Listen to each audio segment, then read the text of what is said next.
Hi guys, Dave Wilson here again. Fabulous project today. Going to be one of the best ones I've ever done.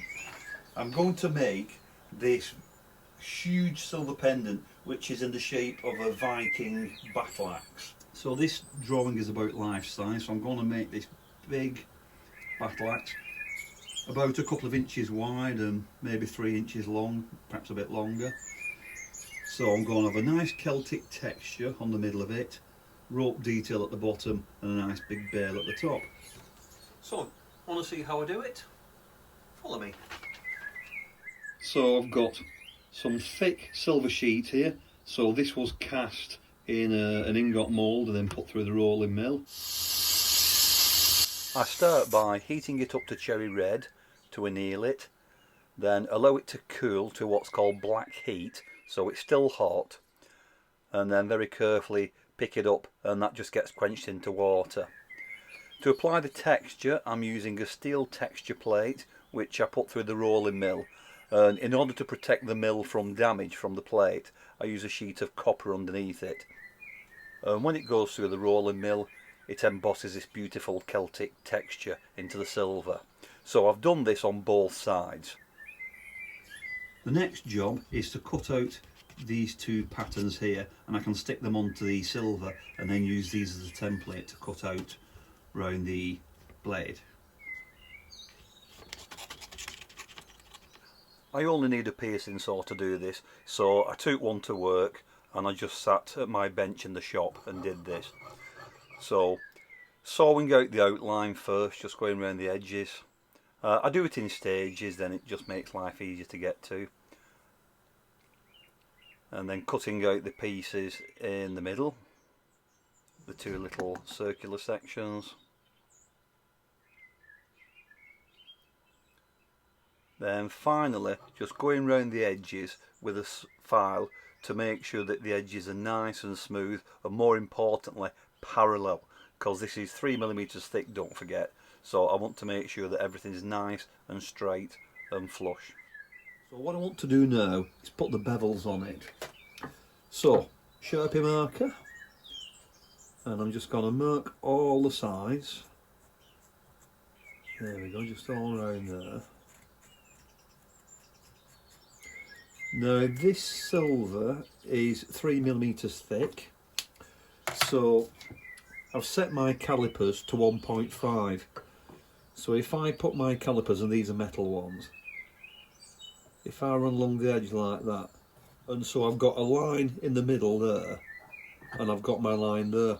So basically all I need to do now is go around with a file and file in that bevel, making sure I don't go past the line there, and I don't go past the line halfway, because obviously I want it nice and straight.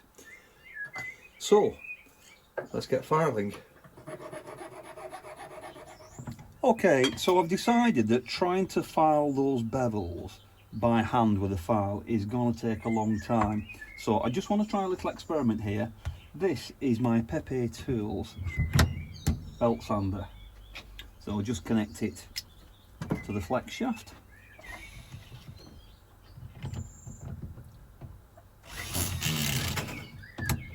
There we go. So I've got a piece of scrap silver here, and it's got a curve on it, and what I'm going to do is I'm just going to see if I can file a bevel along the edge there, nice and smooth. Forgive me, it's a bit noisy.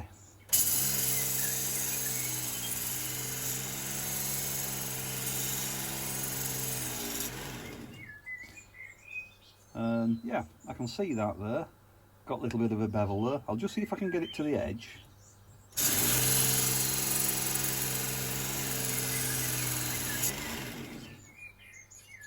Yeah, don't know if you can see that there, but I've got like a bevel, a bit like a knife blade, which is exactly what I want.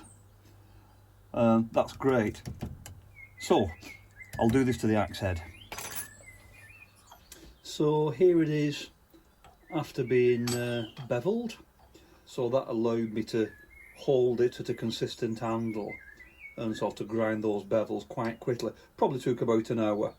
And then once I got it something near, finish it off with the flex shaft and then gave it a polish. So what you see now is the polished version. I'm happy with that for the time being. So the next job is to put the handle on. I need to cut a gap, a slot if you like, down the end of this burr, the exact width of that. Sharpie marker, and I'm just going to mark it, just about half of it. I've set my calipers to the width in the middle there. They're not even switched on, it doesn't matter what the width is, but my calipers are set to that width. And I'm just going to score 2 lines.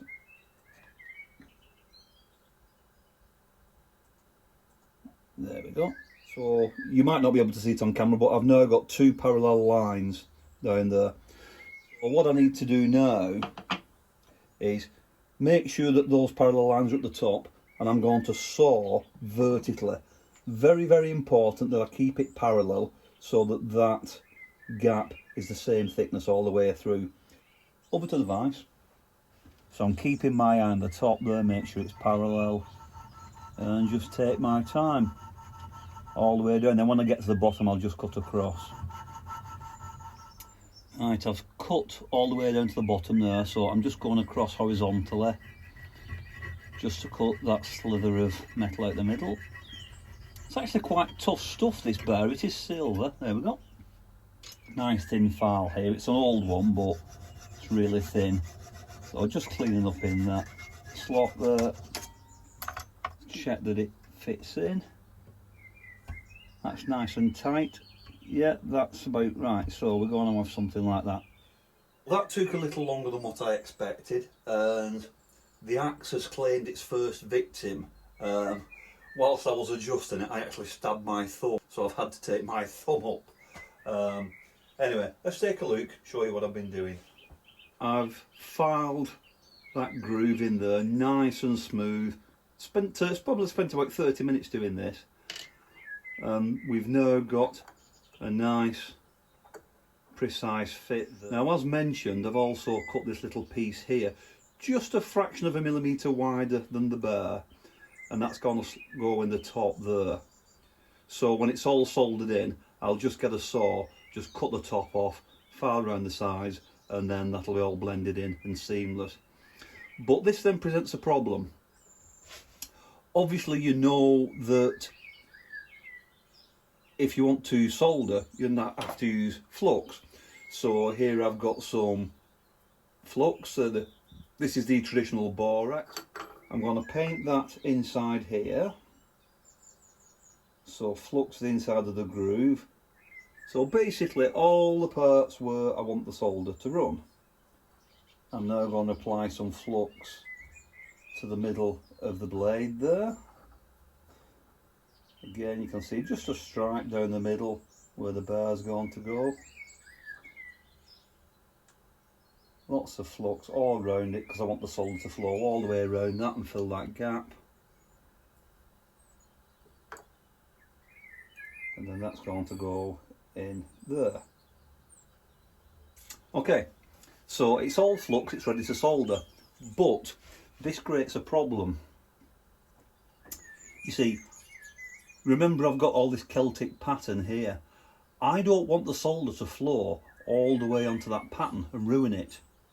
Likewise, I don't want solder on the front because it's going to be very difficult to try and polish that. So, how do I stop the solder from going where I don't want it to? Okay, mega top tip.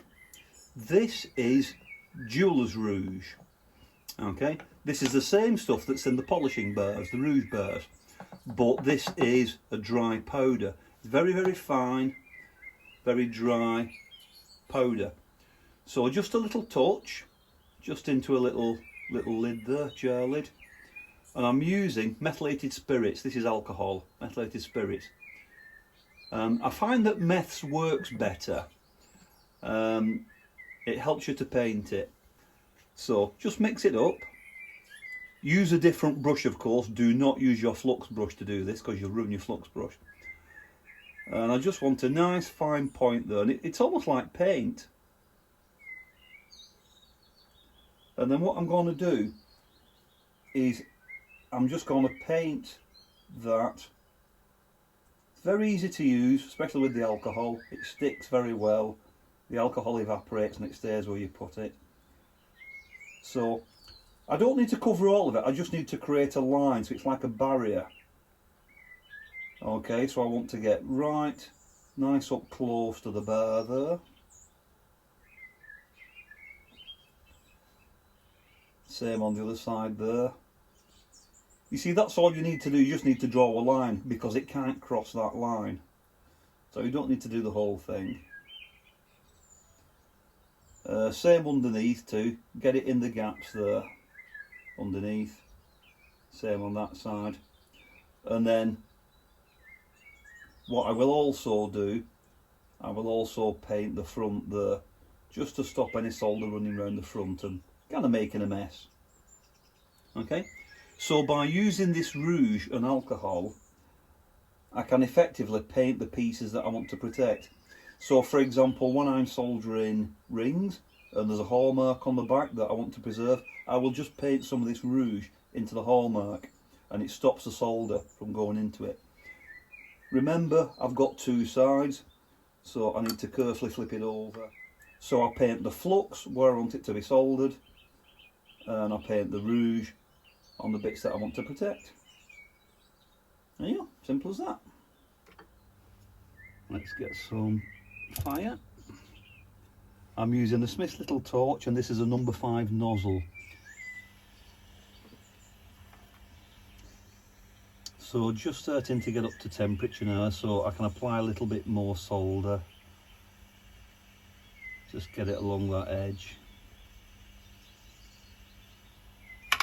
And use the solder pick to just move it where I want it to be. Remember, I'm trying to do a nice neat job here because I don't want to ruin that Celtic pattern.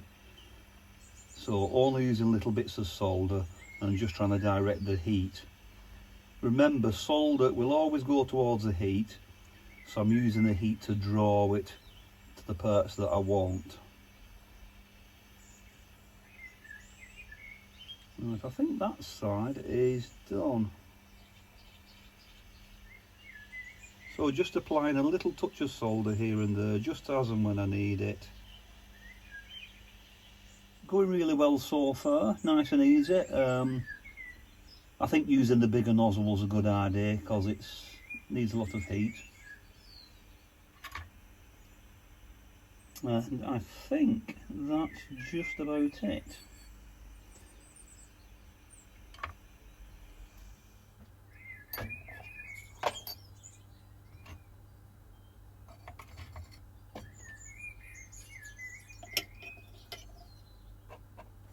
So I'll pop that in the piddle and we'll just leave that there to clean up, and then we can see what we've got. So join me in a second back over on the workbench. Here it is out the piddle. I've just given it a quick clean under the tap, a little bit of a scrub so I can see it, and I can tell you that the solder is absolutely perfect on that. Really pleased with that. And again, it's that using the rouge powder, you know, it really does help. So my next job, saw that top piece off.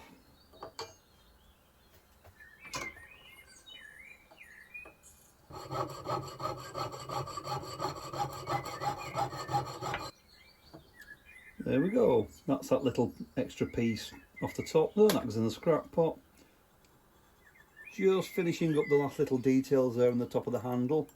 Incidentally, this is what's called a safety back file. It's got teeth on the front, but the back is smooth. So when I'm working in tight areas like this, I can file the handle, but I've no danger of scratching or filing the blade. So these are really great for getting into the tight areas. I'm happy with the filing now. So I'm just switching to a silicone wheel here. This is kind of medium grit, and I'm just going to work my way along here, getting rid of the file marks and giving it a kind of semi-polish. So just working away along the handle there. And if I flip it round and use the edge, I can get close in there without damaging the blade. Starting to come together now, looking really good, really happy with it. I've got a very large jump ring here. I'm just filing a little flat spot on it, and I'm going to solder it onto the top of the handle there. Here it is out of the pittle. So nothing special about that. I didn't film it, I've just soldered the jump ring on the top there, just the same as I did before. The next job is to make a bail to go on here so it can hang on a chain. Now the customer did say to me that she has a large chain, so it needs a big bail. So how do we make a bail? Little piece of paper and just crease it, so fold it over like that. Now it might help if you put just a little line down the middle. You'll see why in a second. Okay, so just draw a line down it there.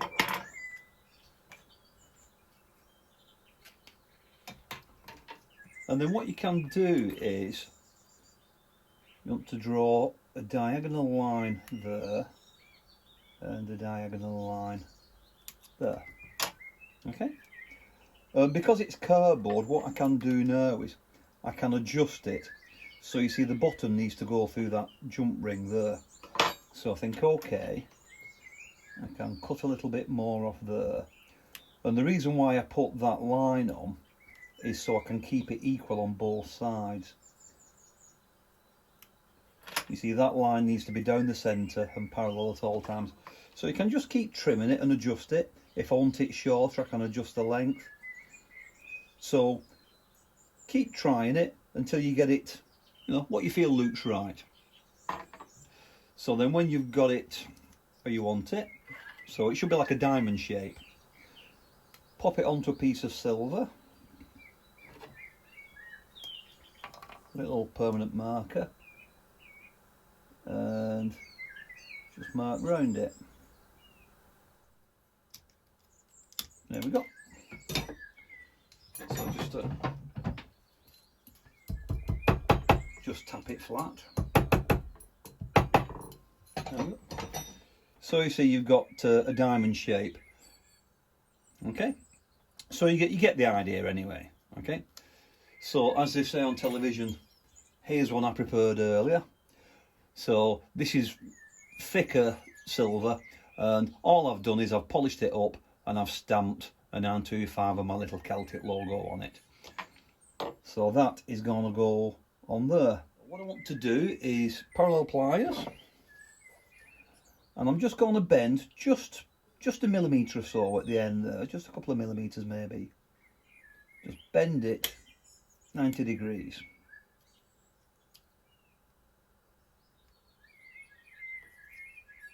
Yep. And then the same at the other end, just a couple of millimetres. Hold it tight and bend it. There we go. Just bend that a little bit more. And then what we need to do is we need to bend it round something round. Flat round pliers here, use whatever you've got. And you want to make sure that the ends are touching. So if one end's longer, bend the other back, push that one round, and make sure that they both line up at the edge there. So that's not too bad. Just gonna close those ends up there and make sure that they're lined up. So hopefully you can see that there. I've got a nice flush joint there. But of course, before I solder it, I need to put it onto the pendant. Here's a cool thing. These pliers open when you squeeze them. I could just use some pliers and just bend it, but these are a really cool way of doing it. So just open it up and just pop it on there. So that's on there. Just give a little squeeze with the parallel pliers again. Just make sure that that joint is nice and flush again. And then all I need to do now is just solder that. But before I do that, let's adjust the length. So here's how I make the rope grip. This is 0.7mm sterling silver wire. So put the open ends of the wire into the drill chuck here. This is just a little cordless drill. You could do this by hand if you wanted to. And then just a little burr. This doesn't matter how big, this is just a couple of millimeters. And then as long as that's nice and tight, I should be able to turn the drill slowly, and that will start to twist the wires together.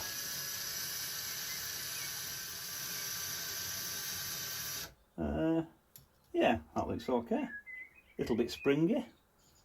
Take the burr out the end, undo the chuck, and there we go. We've got some rope twisted wire. Simple as that. Back down on the bench peg. It's just a simple matter of clip the ends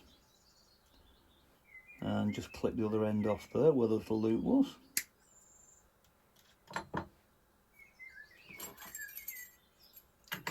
So I can now start to wrap it round the handle. So I'll just hold one end, wrap it round. Keep it nice and tight. And of course this is up to you how much you want. Now my original idea was for the handle to be about 3 inches. So that's 3 inches there. But if I hold that up, let you have a look. I don't know if you agree with me, but I think that looks a little bit stubby in comparison to the handle. So I think I want to go a little bit longer. Yeah. So just an extra ½ inch I think makes a difference. So I'll just mark that down there. A little Sharpie marker.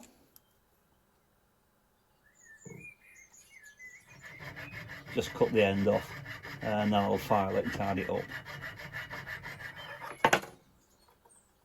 Pop the rope on the end, solder it, and then I can clean up and just finish up that bottom end when it's soldered. So over to the soldering station for the last time. So I'm just focusing the heat just on the bail there. I don't want to desolder that jump ring because it was a little bit fiddly to put on that.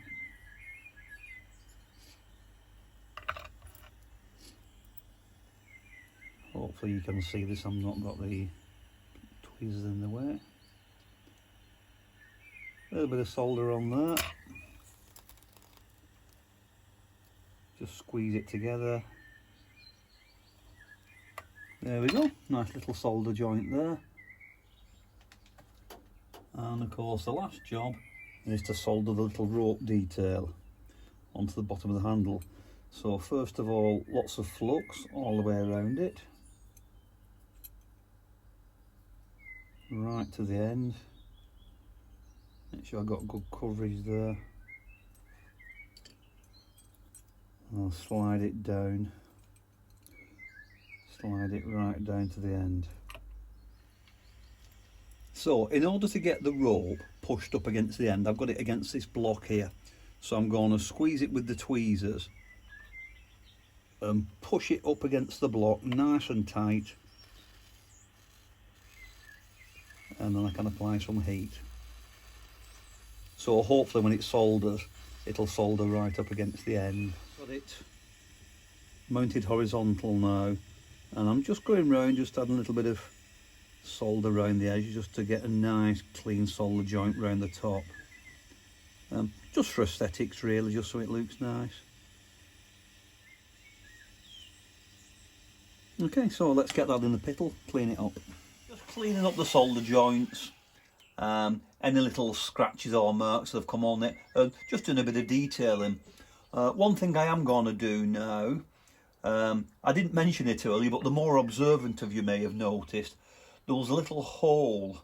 It was an air bubble, and caused by when I cast the original blade, and I filled it in with some solder when I was doing one of the previous solders.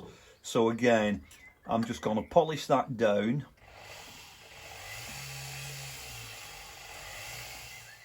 And then I've got a very, very tiny ball burr. And I'm just going to do a little bit of engraving, just a couple of lines, just to go over where I've done that little patch. I think that's all the detailing done now. A little bit of engraving, just polishing up the solder joints. Not really much to do because I've pretty much did a good job of the soldering in the first place. So, hard felt wheel, a little bit of polish, and I'm just going to start polishing it now, getting a nice shine over everything.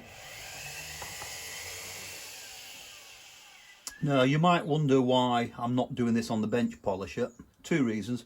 Firstly, of course, I don't want to buff out any of that Celtic texture.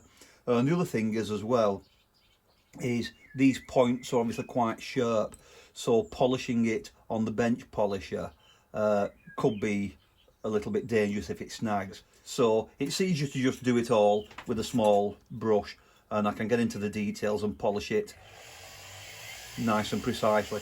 Takes a bit more time, but it'll give you a more accurate finish in the end. So just working my way around, just giving it a nice polish everywhere.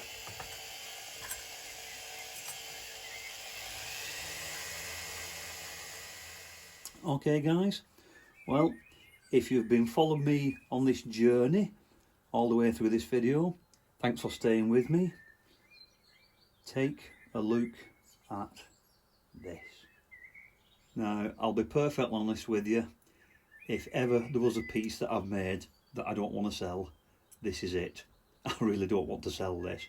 If I do sell it, I will have to make another. It is the most beautiful tactile thing I have ever made. Just the weight of it, it's immense. I'll pop it on the scales in a minute. It is so heavy. It's absolutely perfect. The solder joints are perfect. Everything's perfect. This is what I will call a masterpiece. So guys, I hope you enjoyed that as much as I enjoyed making it. It's been a really great project, so thanks for hanging out with me. If you enjoyed that, please like and subscribe. Check out the rest of my channel. Lots of jewellery videos, see how I make things, how I restore things, tool reviews, everything to do with jewellery. If you want to show some love, check the link in the description, and there's a link you can buy me a coffee if you like. I really appreciate that. So, I've been Dave Wilson. Thanks for watching, and I'll see you real soon on the next video. In the meantime, I'll leave you some great photographs. Bye for now.